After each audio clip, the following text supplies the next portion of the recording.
right, well, let's start off like the article does with John Green writing a book, a wildly popular book, and also a movie called The Fault in Our Stars. I haven't read the book personally, and I haven't seen the movie, but I've definitely heard about it in like just culture in general, just the pop culture of the world, or the Western world at least. And he wrote it as a young adult novel. He meant for it to be for teenagers, about teenagers, with subjects that are kind of hard to deal with and kind of hard to talk about. And it was meant for teenagers to kind of learn and go through this with the book. I remember reading a book called Bridge to Terabithia. And in that book, well, spoilers, it's like a very old book, but spoilers, one of the characters dies. And it helped me go through the process of knowing how to grieve, grieve loss, grieve even death. And I think that's kind of what his intention was with this book too. However, the local government didn't agree, passing restrictions on books, or I don't know if it was the government, but it was like an association that was working with the government, who passed these sort of restrictions, which transferred thousands of books from the young adult category into the adult category, including The Fault with the Stars. Did I say that correctly? The Fault in Our Stars. The Fault in Our Stars, yes. And of course, John was very upset about this because he's like, I wrote this book for teenagers, about teenagers. It doesn't need to be an adult novel. So he wrote them, he complained about it, he wrote on Twitter or X about this, and they changed it. But John Green was like, no, you didn't read anything. Yeah, I know I'm famous. I know this is a famous book. You changed just my book. I'm talking about the 1,000+ other books that you have also changed. Bring them back. Like, this is not the way to do things. Let libraries, the experts in the field, know where to, or place these books where they should be. Don't be putting your sort of ideas and laws on the library. They know what to do, you don't. There's been no response as of yet. However, the director of that organization has either quit or been let go, and a high school English teacher has been put on. That does sound like it could be good, but I'm like, is a high school English teacher an expert as a librarian?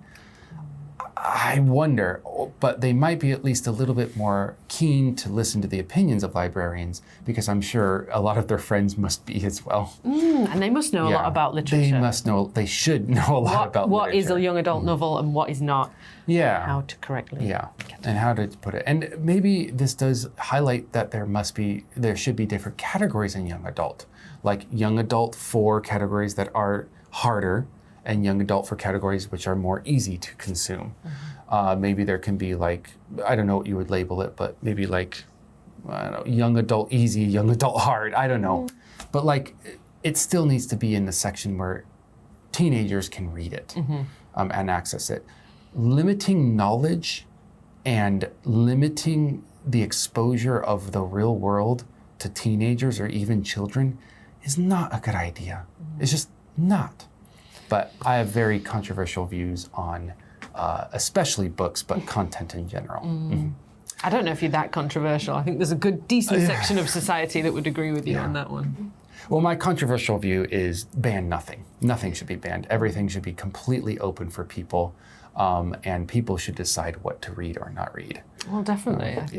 We used to ban books in Britain, but we've stopped doing that now. Good for Britain. Yeah. America, look to the fatherland, or whatever you call it. What is your preference for reading, though? Do you prefer the physical copy, or do you mind reading ebooks? I really don't like ebooks. I don't know why. There's something, it's the feel. I guess I grew up before ebooks, so I can't really handle just reading on a screen. Even if it's one of those nice Kindle, easy on the eyes type screens, it doesn't feel the same. I like to be able to write on them because I'm always studying them and trying to talk to other people about them. So I need to have that access to pen and just being able to sort of flip back a few pages and then forward, what did I just read? And so swipe, and where am I? And it's a totally different experience. I hate it on the ebook. Yeah. And if you read ebooks, she judges you. Just No. Just Whatever joking. makes you happy, Yeah. you do you. I kind of agree. I've read ebooks and normal books before. Ebooks are harder for me to get into, but they are easier for me to put in my backpack. So it really depends on the book that I'm reading. If it's a very light read, which is something that I just like pick up and read a couple sentences of here and there, ebook is fine. If it's a book I really want to get into, give me that real thing. Or I need to study, like you said, writing. You need to write. The margins are there for a reason. And books without margins, shame on you. Have you had those before? Yes. Oh gosh, I'm just like. British publishing houses are actually pretty guilty of that. They just try and make it as small and light as possible. Yeah. But yeah, and you can't write on it. Yeah. Anyways, even the margins are, or the between the lines.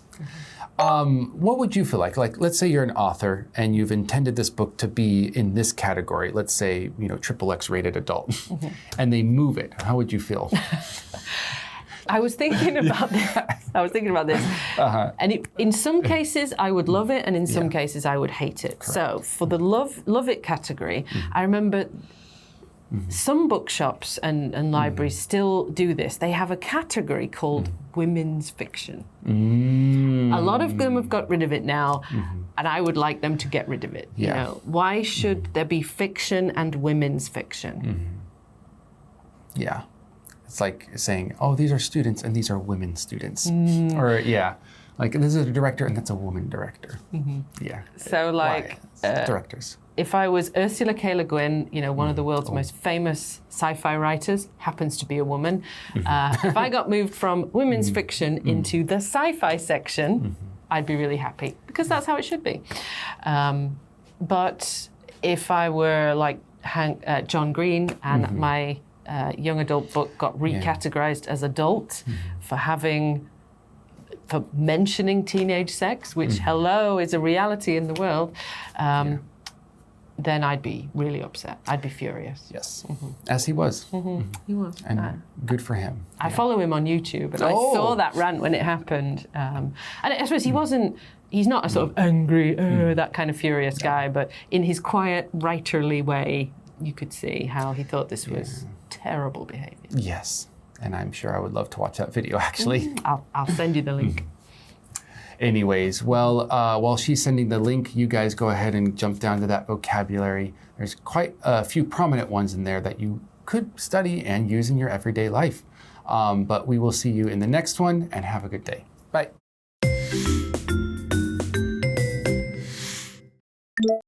Nudity. Nudity. Ludicrous. Ludicrous. Condemn. Condemn. Stringent. Stringent. Prominent. Prominent.